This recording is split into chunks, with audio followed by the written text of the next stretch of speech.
बोलो जी hello ma'am. या ma'am, जो अभी हमले इजराइल के साथ ईरान जो हमले हुआ है, इसमें इंडिया को क्या मुझे हम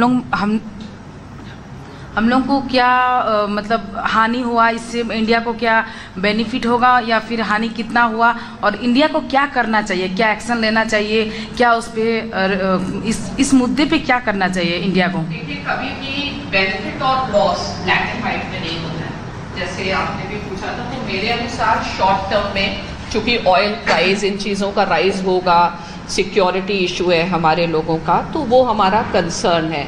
लेकिन लॉन्ग टर्म अगर मिडिल ईस्ट स्टेबलाइज होता है तो शायद वो मिडिल ईस्ट के लोगों के लिए भी एक बेहतर होगा। वहाँ का रीजनल इकोनॉमिक इंटीग्रेशन हो सकता है। इंडिया के जो प्रोजेक्ट्स हैं जैसे IMEC कॉरिडोर है, I2U2 है, ये चीज़ें आगे जा सकती हैं। तो मैम स्टेबलाइज होगा कि और डीस्टेबलाइज होने का खतरा? बिकॉज आप देख ही रहे ना, ईरान आइसोलेटेड है अभी। जो भी अगर कोई देश थोड़ा बहुत पोजीशन कर रहा है, वो सिर्फ अपनी पब्लिक को रिप्रेजेंट करने की कोशिश कर रहा है कि we are trying to play with the rule of game, और हम मोरालिटी और इन चीज़ों को कर रहे हैं। बट ईरान आइसोलेटेड है, ईरान आइसोलेटेड था भी, ये चीज़ पूरी क्लियर है। और ये चीज़ क्लियर है कि ऐसा आप देखिए ना, UAE और सऊदी अरेबिया एक पिछले कुछ ही समय पहले दोनों बिल्कुल एक दूसरे के अपोजिट्स थे। तो मुझे तो ये लग रहा है कि ये एक गेम है गुड कॉप और बैड कॉप का, जो US और EU भी कर रहा है। ब्रिटेन ने पहले मना किया, लेकिन अभी ब्रिटेन ने भी अलाउ किया। तो इंडिया की दृष्टि से स्टेबिलिटी वहाँ पे आएगी। लॉन्ग टर्म में ये भारत के लिए अच्छा होगा, और शायद पाकिस्तान पर भी इसका प्रभाव, क्योंकि हमारी जो फॉरेन पॉलिसी का मेन ऑब्जेक्टिव है कि पाकिस्तान और चाइना, ये दो पावर्स जो हैं वो ज़्यादा स्ट्रांग ना हो। तो ईरान उसमें एक बहुत इम्पॉर्टेंट लिंक था। तो ईरान का चाइना के ऊपर, ईरान के साथ स्ट्रेटेजिक पार्टनरशिप है, बहुत स्ट्रांग स्ट्रेटेजिक पार्टनरशिप है।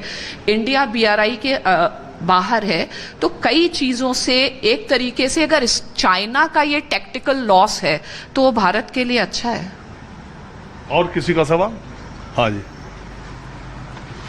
माइक दे दीजिए तो आवाज़ मैम तक जाएगी। Ma'am, as you previously mentioned that India should take sides, but I don't think so, ma'am, because India should take sides, because after independence, India has tried to balance each and every power in West Asia, whether it be Israel, Palestine, whether it be Israel, Iran. And in the recent times, India has also invested so much in Chabahar port, 120 million investment, and afterwards INSTC, they are planning for international north-south corridor.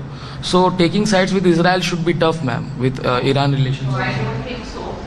So first of all, we were doing balancing act earlier. उस समय जब आप उतने powerful country नहीं हैं तो आप balancing act करते हैं। नेक्स्ट है आपकी जो फॉरेन पॉलिसी का उद्देश्य, स्ट्रेटेजिक ऑटोनॉमी या balancing can not be and in itself. आपका मेन ऑब्जेक्टिव क्या है? National interest, national security. आज इंडिया कॉन्फिडेंटली, आप अगर नहीं लेंगे तो इंटरनेशनल कम्युनिटी आपको कंपेल करेगी कि आप साइड्स लें, और इंडिया ने साइड लिया। बैलेंसिंग की कोई ज़रूरत नहीं है। जहाँ तक छाबहार की बात है, मेरे अनुसार ऑब्जेक्टिव होना चाहिए regime change. Once the new regime comes, we are with America, we can again be back in Chabahar.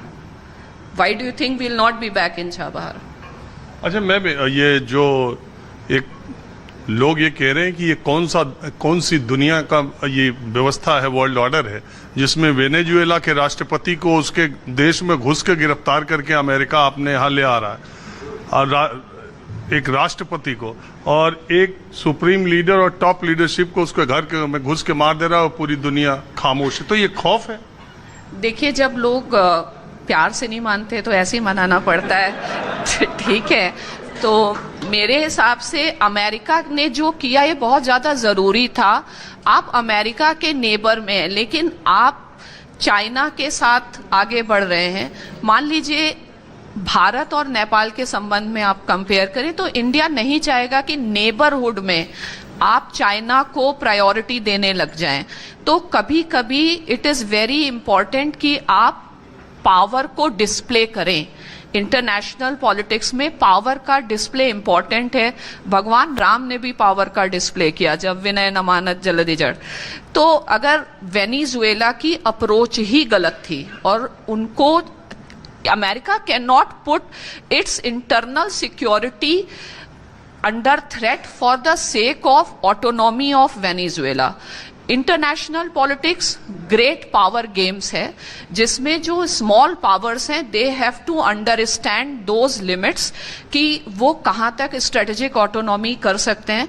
और इन द लॉन्ग टर्म आप चाइना के साथ जा रहे हैं, आप अमेरिका के साथ जा रहे हैं, आप कहीं ना कहीं अपनी सॉवरेनिटी को कॉम्प्रोमाइज कर ही रहे हैं।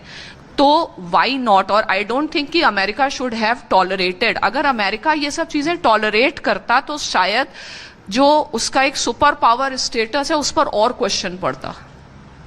देखिए शुभ्रा रंजन मैम की क्लास से जो घटनाक्रम हो रहा है और उसके पीछे की रणनीति क्या है, अमेरिका ये सारी चीजें क्यों कर रहा है, आप उसको इस तरीके से, और जो नया वर्ल्ड ऑर्डर जिसकी बात कही जा रही, नई विश्व व्यवस्था जो बन रही है और अमेरिका अपनी सुप्रीमेसी पूरी दुनिया में स्थापित कर रहा है, उसके कारण क्या क्या है और ये फैसले वो क्यों उठा रहा है, इस पर ज्यादा बात है। आपको कोई सवाल, आप में से किसी को? हाँ हाँ, आप लोग सवाल पूछेंगे तो संवाद और बेहतर होगा।